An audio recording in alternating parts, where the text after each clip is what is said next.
Good morning, everybody.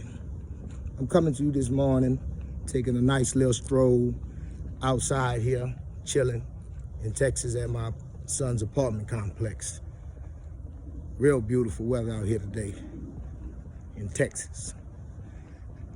You know, I'm gonna be live streaming 2-3 times a day, starting my own YouTube page this year.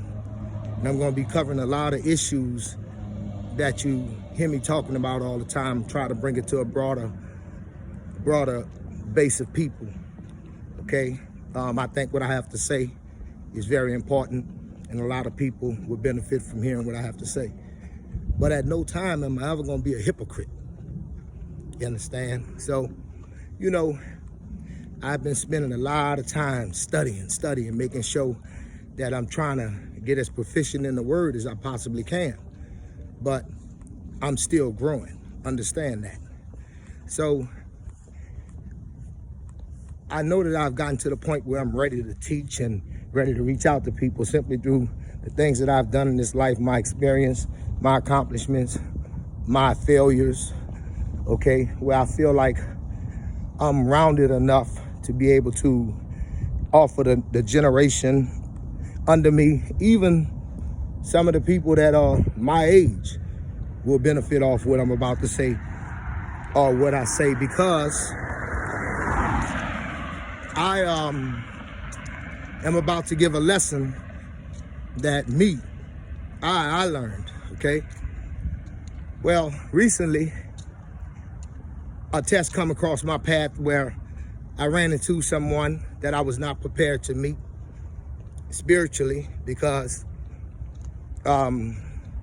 I guess I had not forgiven that person yet, okay? I thought I had.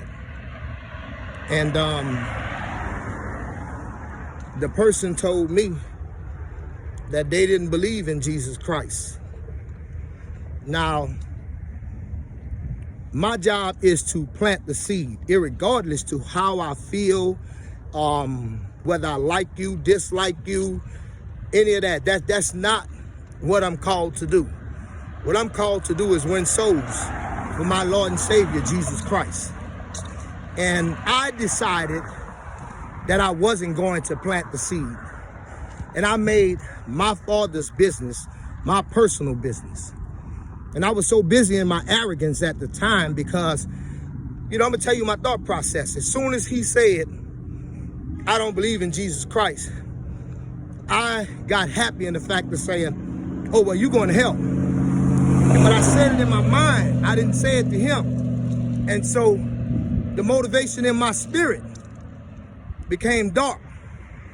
And I would give him the end results of his actions instead of trying to connect the dots for him or make an attempt in planting a seed so that he could have something to think about later on, you know, after our conversation. Instead, I intentionally talked to him in a manner that would leave him either as I found him or more frustrated with the situation when I left him. And I thought about it. I said, you know what? Gil, that's why you don't want to be inside of a church building trying to do this. Because you don't want to be trying to pick and choose who can and cannot have salvation. Because nobody picked and chose for you who could and could not have salvation. Nobody who I asked, applied myself to, who I saw was trying to live a Christ-like life. You know, a name just popped to my head, Brother Bobby Mitchell.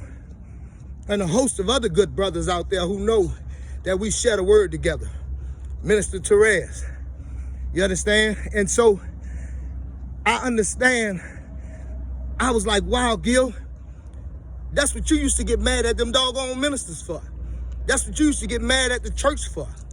Because, you know, you see somebody want to get baptized, the church make them wait a whole week. Now, what if they judgment was him and they only had 2 more days to get this right? You understand me? So I'm gonna leave y'all with this story right here.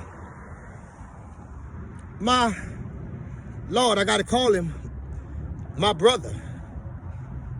Darius Eason. You understand me? He went to fellowship, and the minister said he didn't do like normal boys did, like regular young men or women did when they came to be saved. Wasn't nobody even calling up to the stage. This young man just walked up there on his own and said, "What must I do to be saved? What must I do to be saved?" It blowed the minister away so much until he had to go ahead on and take care of the business of the Creator right then, that evening. Well, shortly thereafter, Darius was murdered. You understand? So, you don't hold no salvation from nobody. And I was wrong in that. You understand? And like I started out saying in this here, I ain't gonna never be no hypocrite. So this is my first one, and my first one is a reflection upon a mistake that I made.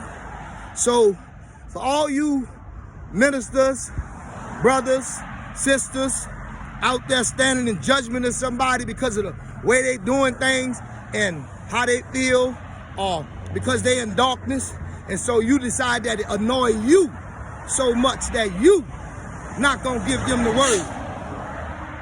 I took a whipping for this. I had to call him and apologize and confess to him what my heart was really like, because I'm no hypocrite. You understand me?